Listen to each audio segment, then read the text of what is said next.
好的。另外呢，我还看到您给我加了一个座位险，麻烦把这个座位险给我换成驾乘险吧，因为这个座位险它是跟车不跟人的，而驾乘险它是跟人不跟车，就不管我去开谁的车，万一发生这个事故，这个驾乘险它都能赔付呀。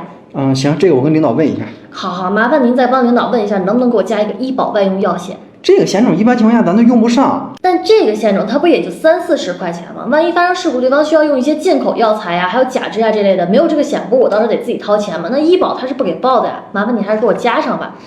是这样，美女，我们上面也有规定，这个医保外用药险是不单独售卖的。如果说您一定要买，它是需要绑定一些其他的附加险种，这个呢还是希望您能理解一下。